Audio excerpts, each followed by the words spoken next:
IR spectroscopy part fourth में आपका स्वागत है।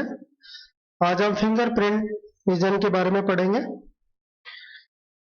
आईआर जो रीजन है उस स्टार्ट होता है 4000 से और 400 के मध्य होता है। इसको दो हिस्सों में डिवाइड किया है। पहला है 4000 से लेकर 1500 सेंटीमीटर इनवर्स के मध्य वाला क्षेत्र, जिसे फंक्शनल ग्रुप फ्रीक्वेंसी रीजन कहते हैं, अर्थात क्रियात्मक समूह से संबंधित हुआ। दूसरा है 1500 से लेकर 400 सेंटीमीटर इनवर्स के मध्य, जिसे फिंगरप्रिंट रीजन कहते हैं। अब देखते हैं फंक्शनल ग्रुप रीजन होता क्या है। फंक्शनल ग्रुप रीजन जो क्रियात्मक समूह होता है, क्रियात्मक समूह के संबंधित जितने भी स्पेक्ट्रा आते हैं, आईआर स्पेक्ट्रा होते हैं, वो इसी के मध्य आते हैं। अर्थात जितने भी फंक्शनल ग्रुप हैं वो आईआर स्पेक्ट्रा जो एब्जॉर्ब करते हैं वो किसी क्षेत्र में आएगा, फंक्शनल ग्रुप रीजन, अर्थात 4000 से लेकर 1500 सेंटीमीटर इनवर्स के मध्य होता है। और इसके द्वारा, इस स्पेक्ट्रा के द्वारा हम संबंधित क्रियात्मक समूह की पहचान आराम से कर सकते हैं। फिंगरप्रिंट रीजन क्या है? Each atom of molecule is connected with the bond and each bond require different IR region so the characteristic peak are observed। अर्थात इस रीजन में होता क्या है, हमें पता है कि प्रत्येक जो मॉलिक्यूल में प्रत्येक जो एटम होता है एक विशेष बॉन्ड के द्वारा दूसरे एटम से जुड़ा हुआ होता है, और प्रत्येक बॉन्ड की एनर्जी भी फिक्स होती है, और अलग अलग बॉन्ड की प्रकृति होगी तो उसकी आवश्यक एनर्जी भी, उनसे संबंधित एनर्जी भी क्या होगी, अलग अलग होगी। तो यहाँ पे जो पीक आता है, जो रीजन आता है, एब्जॉर्प्शन होता है, वो पर्टिकुलर बॉन्ड की कैरेक्टरिस्टिक को रिप्रेजेंट करता है। इस क्षेत्र को जिसमें हमें कैरेक्टरिस्टिक पीक प्राप्त होती है उसे फिंगरप्रिंट रीजन कहते हैं। Many compounds show the unique absorption band in the region and which is very useful for the identification of the compound। और हर कंपाउंड, बहुत सारे जो कंपाउंड है वो अपनी यूनिक एब्जॉर्प्शन पीक बैंड हमें दिखाई देते हैं, जिसके द्वारा हम उन्हें आराम से पहचान सकते हैं। तो यहाँ पे जो फिंगरप्रिंट रीजन है उसको 3 हिस्सों में डिवाइड किया है हमने। एक पहला है 1500 से लेके 1350 सेंटीमीटर इनवर्स के मध्य वाला क्षेत्र, जिसमें किस तरीके के पीक आएंगे वो देखते हैं। 1500 से लेके 1350 सेंटीमीटर इनवर्स के मध्य है। देखिए एक एग्जांपल लिया हमने, tertiary butyl group. Tertiary butyl group की डबलेट आती है 1380 से सेंटीमीटर से इनवर्स से लेके 1365 सेंटीमीटर इनवर्स के मध्य। इसी तरह दूसरा जो हमने लिया है, देखिए यहाँ पे CONS2 एक क्रियात्मक समूह है। इसमें CN बॉन्ड पर्टिकुलर किसको रिप्रेजेंट कर रही है, CN बैंड। जो CN बॉन्ड है उसकी स्ट्रेचिंग को आएगी कहाँ पे, 1425 सेंटीमीटर इनवर्स। तो यहाँ पे देखिए बैंड पर्टिकुलर जो बॉन्ड होता है उसको ये आइडेंटिफाई करने के लिए काम आता है। इसी तरीके से दूसरा जो पोर्शन हमने डिवाइड किया वो 1350 से लेके 1000 सेंटीमीटर इनवर्स के मध्य वाला हिस्सा होता है। इसमें all classes of compound having group like alcohol, ester, lactone, acidic anhydride so characteristic absorption due to CO stretching। अर्थात वे कंपाउंड जिसमें CO ग्रुप होता है उसकी CO की स्ट्रेचिंग हमें प्राप्त होती है किसमें के 1350 से लेके 1000 सेंटीमीटर इनवर्स के मध्य वाले फिंगरप्रिंट रीजन में। अब यहाँ पे देखिए एक एग्जांपल से समझते हैं। एस्टर, एस्टर में देखिए CO बॉन्ड है, यहाँ पे दो, एक CO ये हो गया ये वाला हिस्सा, और दूसरा CO ये वाला हो गया। यहाँ पे 2 CO बॉन्ड हो गए। तो यहाँ पे जो स्ट्रेचिंग आएगी, CO की स्ट्रेचिंग आती है वो 2 पीक के रूप में आती है। देखिए 1350 से 1250 के मध्य, और दूसरी आती है 1150 से 1050 के मध्य, और दोनों की दोनों क्या होंगी, स्ट्रॉन्ग पीक होगी। इसी तरीके से एस्टर, एस्टर में केवल एक हमें प्राप्त होता है, इस जो कि 1150 से लेके 1050 के मध्य होता है, स्ट्रॉन्ग होता है। यहाँ पे देखिए एस्टर और ईथर, एस्टर और ईथर को सेपरेट आइडेंटिफाई करने के लिए दोनों को अलग अलग पहचान की जा सकती है। अगर पीक CO की पीक अगर हमें 2 प्राप्त होती है तो वो क्या होगा, एस्टर होगा, और अगर केवल एक पीक हमें प्राप्त होती है, एक बैंड हमें प्राप्त होता है तो वो ईथर होगा। तो यहाँ पे देखिए फिंगरप्रिंट के द्वारा एस्टर और ईथर को डिफ्रेंशिएट किया जा सकता है। अब नेक्स्ट लेते हैं एल्कोहल।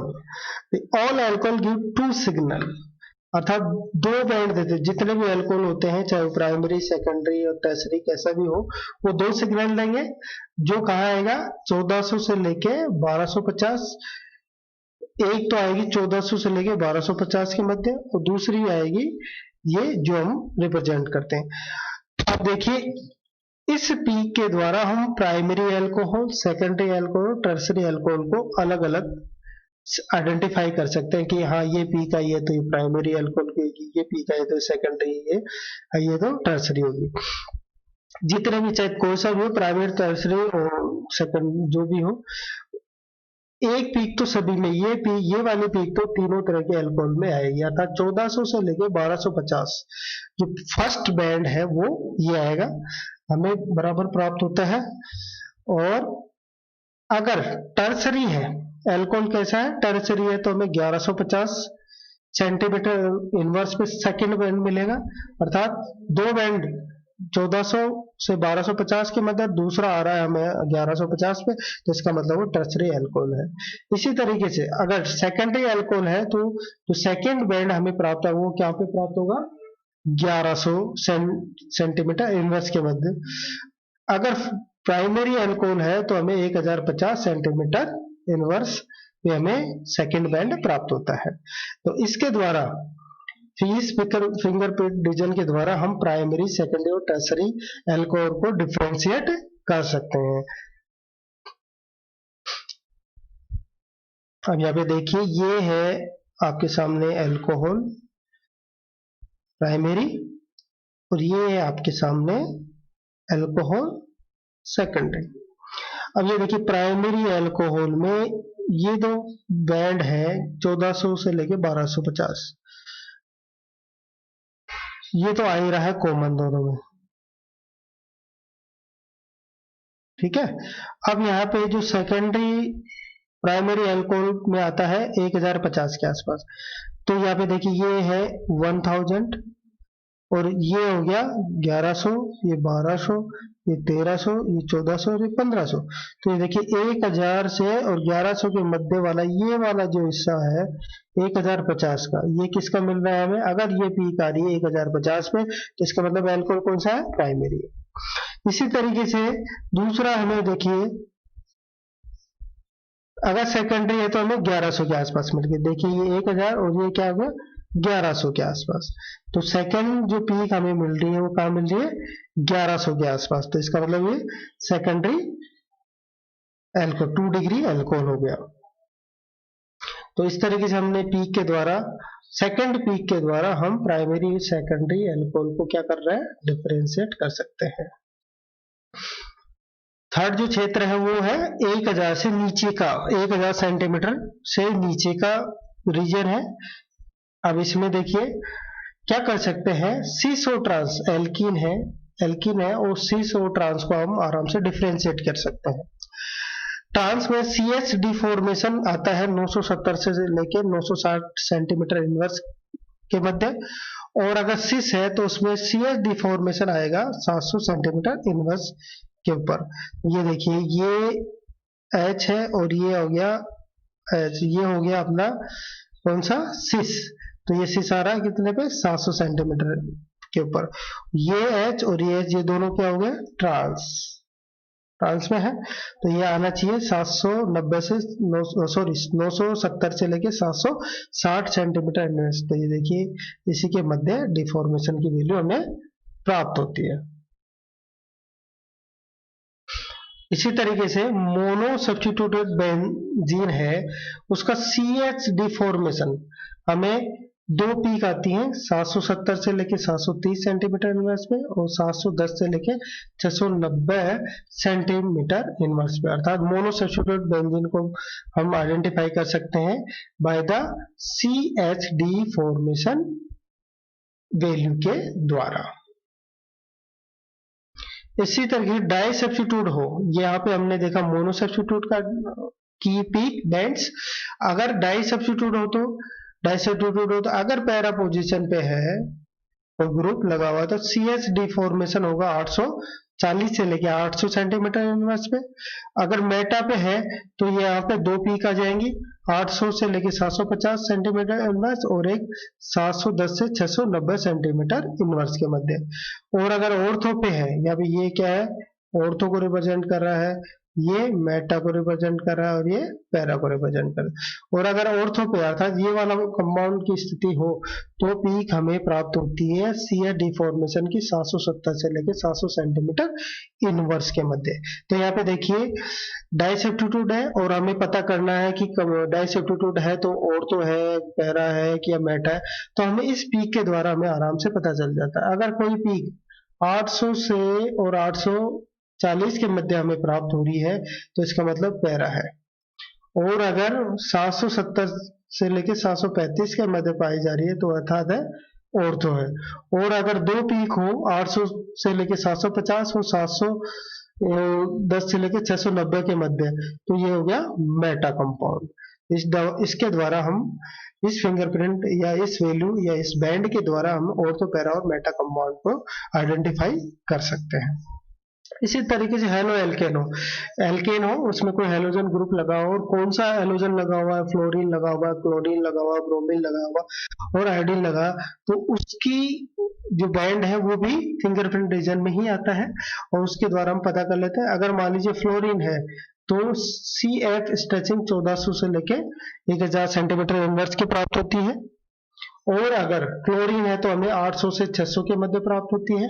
और अगर ब्रोमीन है तो हमें 600 से लेके 500 सेंटीमीटर इनवर्स के मध्य प्राप्त होती है। और अगर आयोडीन है तो लगभग 500 सेंटीमीटर इनवर्स के मध्य में प्राप्त होती है। तो इस तरीके से हम हेलोजन को भी डिफ्रेंशिएट कर सकते हैं। सबसे ज्यादा पीक आ रही है तो वैल्यू आ रही है तो वो 1400 से 1000 के मध्य फ्लोरीन की संभावना है, 800 से 600 के मध्य आ रही है तो क्लोरीन की संभावना है, 600 से लेके 500 के मध्य तो ब्रोमीन की, और लगभग 500 या उससे नीचे हो तो आयोडीन की होने की संभावना होती है।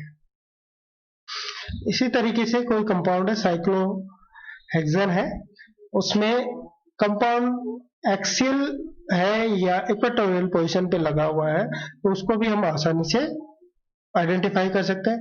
तो सबसे पहले तो हमें पता होना कि एक्सियल क्या होता है। एक्सियल ये वाला हाइड्रोजन होगा जो कि बिल्कुल वर्टिकल दिखाई दे रहा है। देखिए ये 3 नीचे है और 3 ऊपर है, ये वर्टिकल है, ये तीनों के तीनों एक्सियल होते हैं। इक्वेटोरियल ये वाले जो हाइड्रोजन है 3 दिखाई दे रहे हैं ये कहलाते हैं इक्वेटोरियल, ये वाला इक्वेटोरियल होगा। अगर जैसे कोई भी हो OH का एग्जांपल लिया हमने, तो अगर एक्सियल पे लगा हुआ है तो उसकी वैल्यू ऑटोमेटिक हाई आ जाएगी, अर्थात उसकी जो स्ट्रेसिंग वैल्यू है वो हायर आ जाएगी। और अगर इक्वेटोरियल है तो उसकी वैल्यू लो आ जाएगी। तो यहाँ पे हायर और लोअर वैल्यू के आधार पर उसमें एक्सियल और इक्वेटोरियल को भी हम डिफ्रेंशिएट कर सकते हैं। तो इस तरीके से हमने देखा कि फिंगरप्रिंट रीजन को 3 हिस्सों में डिवाइड करते हुए देखा कि 1500 से लेके 1350 के मध्य कौन कौन से कंपाउंड अपना स्पेसिफिक कैरेक्टरिस्टिक बैंड देंगे, और फिर 1350 से लेके 1000 के मध्य कौन से कंपाउंड स्पेसिफिक रिप्रेजेंट देंगे। इसमें स्पेशली हमने देखा एल्कोहल के बारे में। और 1000 से बिलो में अगर बैंड आ रहा है तो कौन कौन से जो कंपाउंड अपना स्पेसिफिक कैरेक्टरिस्टिक बैंड रिप्रेजेंट करते हैं। थैंक यू वेरी मच, धन्यवाद।